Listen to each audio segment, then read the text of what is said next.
Good morning and welcome to Rising. We have an absolutely fantastic show planned for you today. And if the set looks a little bit different, we're still dealing with some minor technical issues, but things should be back to normal shortly. So bear with us with that, but we still have the same content, so it matters not, Olayemi. And you said you thought it looks just fine. Yeah, it feels like nighttime news. We have some updates to go over with you on the Highland Park Massacre. Robert Crimo, the 22-year-old accused of killing now 7 people and wounding dozens of others in the Chicago neighborhood's 4th of July parade, is being charged with 7 counts of first-degree murder. So it turns out that he had been investigated by the local police before. So often this early chatter is wrong. They had contact with him despite what the initial report said. In 2019, officers had responded after someone reported that Crimo had tried to kill himself, and a few months later they came to his home seizing a knife collection after a family member reported he had pledged to, quote, kill everyone. Despite the red flags, reports confirm that Crimo purchased 5 guns in total legally, including the rifle used in the massacre. And the details here are kind of interesting because, so everybody's thinking, well, why, if the police had come to his home because he threatened to kill himself and others and confiscated a collection of knives, well, then how and why was he able to purchase a gun? Shouldn't that have come up in background checks? But it sounds like 2 things. One, because there were no charges actually filed, no one wanted to press charges against him. I guess it didn't become like a matter of public record or something that would be picked up. And also his father, so he was not old enough, I guess, to purchase these guns on his own, but his father sponsored like his request to get the right permit. The father of the boy that threatened to kill his own family sponsored the permit for him to get the guns. Right, and thus I think incurs some potential liability for actions taken with these guns. So that will be something to look out for, whether that gets the dad in trouble. Obviously, that was a really, really, really terrible lapse of judgment. I don't know that, but like if somebody else is going to irresponsibly procure you weapons. Yeah. Like that's the exact kind of issue that like how do we can't get around that because that could always happen. Do you know what I mean? Do we know that the father purchased all 5 guns, including the one he used for the massacre? I'm not. I believe so. Yeah, I believe so. Listen, so he could have just done. You know, the dad had a clean record. He could have purchased guns anywhere at any time, and then just had them in the home for this kid to use them. Because obviously, I don't think someone who has expressed the violent tendencies the way this individual did, the Crimo, the kid. Yeah. He's not a kid. The 22-year-old, the shooter. You're right. The dad is junior. He's the third. The dad is junior, and the grandfather is senior. So it's the terminology. He should not. I think even though I'm a robust supporter of the Second Amendment, I am perfectly comfortable saying he should not have been allowed to purchase weapons, given that the police had to confiscate knives from his home after he threatened to harm people. Yeah. But then the question becomes, well, what is the right law that actually prevents that? Because you would want a background check to pick up something like this, but if no one actually presses charges, or the police don't, or the police decide just like, well, oh well. But I think that there is a beautiful point. Because it shows a reflection on how our system handles these things.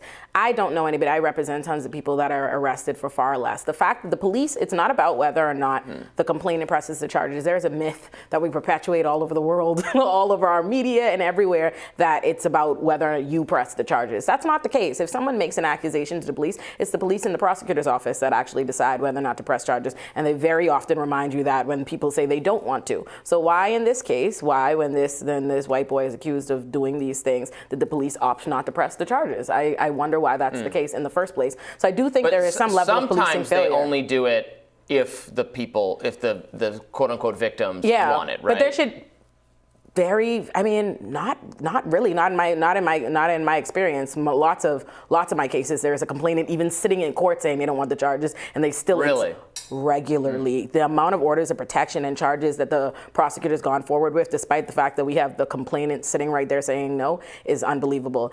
I would say First of all, I think that this is some level of a policing failure. I'm not gonna, even if I were prepared to give the police a pass on the first arrest, or not, maybe when he was called, they were called because he was threatening a threat to himself. I don't think that an arrest should have been made there, but I do think some kind of domestic incident, some kind of history, some kind of report should have been made. But by the second time a call is made and you have to come and get knives, and that the whole family, he's threatened to kill the entire family. Why wasn't an arrest made there? Why wasn't a domestic incident report made there? I think there should have been some kind of monitoring over the situation. In the case of his father being able to buy these guns, you already know y'all have come now to go deal with this boy twice. You know that he's a threat to his family. You know there's some kind of dynamics there. Assuming the family doesn't want to press charges, that still, to me, gives you a reason to kind of monitor the situation, be aware, see what's happening. So I do think it's a policing failure to some degree. Not the biggest policing failure. I'll give them. Well, this is what we want when we've talked about red flag laws on the show quite a bit, and this is the scenario where you want the red flag law to kick in. Right. But obviously that requires someone else to contact police and say there are red flags. Right. Someone like the dad in this role. But not only did they not do that, they overlooked the sign, or they knew about the signs and bought and had weapons in the home and then purchased weapons for him specifically. Yeah, which is just really reckless behavior, and we're never gonna ultimately criminalize or prevent just wildly reckless behavior. Yeah, I mean, I think it's absolute recklessness and negligence. I don't know. My understanding of it was that these guns were legally purchased by him. I don't know the parameters on what his father's role in. Did he buy them all? Did he know? I have to know more of it to really make my condemnations. For now, if I'm assuming it's the father who bought them, then I can't see necessarily how the red flag laws would have prevented those if the father's making these straw purchases. But just based on the fact that the media continuously reports these as legal purchases, and straw purchases would not be. They would not fall under that parameter of legal purchases. It leads me to believe he probably did have a direct role in purchasing some of these guns, at which point that is a policing failure. That is a failure of people to abide by these laws. So, Well, we want to play Kamala Harris, Vice President Kamala Harris's reaction. She's speaking from the scene of the shooting. Let's watch that. We got to take this stuff seriously as you are, because you have been forced to have to take it seriously. The whole nation should understand and have a level of empathy to understand that this can happen anywhere, in any peace-loving community, and we should stand together and speak out about why it's got to stop. Madam Vice President. She's being criticized for some of her phrasing there, using the word seriously in her speech over and over again, which is something she tends to do in her speeches. She repeats the same thing for over emphasis and over again. To her. You know, I'm not no big Kamala fan. No, I'm not a huge know. Kamala fan. I tend to have criticism of Kamala, especially when she speaks out after incidents, because she has a tendency to either say something empty or not help. You know what I mean? She says some things that are so empty. Yes. That are just, like, she has one job, and that is to speak effectively, or to communicate effectively what the administration's view of matters is. Yes. She is a liability. She doesn't do it well. I mean, doesn't matter. It's not very important because she's the vice president. The vice president doesn't have much to do. To be honest, her and Biden both do a pretty bad job. Well, Biden's terrible, but she should be covering for him, and she's almost worse. Because he has the, like, I'm way too old to be doing this kind of excuse, but she is not a natural and effective public speaker. No, she's not. She's not. Listen, I'm gonna give Kamala a little bit of credit. This isn't her worst. This definitely it wasn't her worst. Yeah. It's not her worst. The other day after what Roe, was the that day? Today is the day, and that day is every day. Yes. Something like that. That's my favorite. Or the sit down after Roe, where she's like, "Well, what do you want us to do? Oh, codify it." So it's not the worst. It's not the worst. I think, in fairness, let me give a little bit of credit. I can see where the need to emphasize seriously, because there are a lot of people that minimize the reality of these mass shootings, and maybe she wants to call the public, but even in me trying to defend her, it wasn't a particularly rousing speech. No, it was a major miscalculation by the Biden administration. I mean, I've said this a million times, and you're right, this isn't the very most compelling example, but she just doesn't bring anything to the ticket.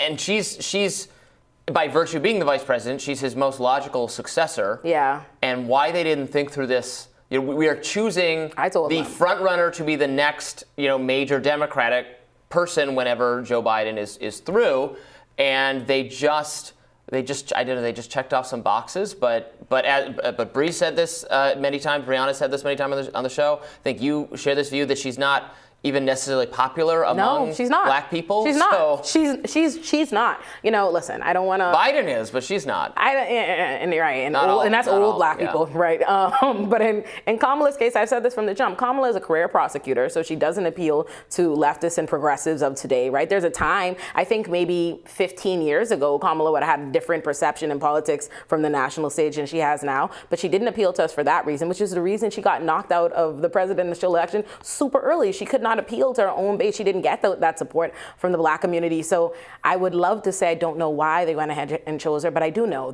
because she's a black woman, so she gives the appearance of diversity, and it's this win. And I'm not saying that's not a good thing. Representation, cool. But insofar as this person is substantively not what we are looking for, you know that we don't rally around her, and you know you already have this moderate centrist guy that we are not particularly excited about. I don't know why you would then go and get a career prosecutor that even black people are not excited about. I don't know, but I'm gonna let her rock. She's already in, and you know she does me the courtesy if she doesn't do anything substantive to upset me these days. Very once in a blue moon, she comes out and says something not particularly compelling.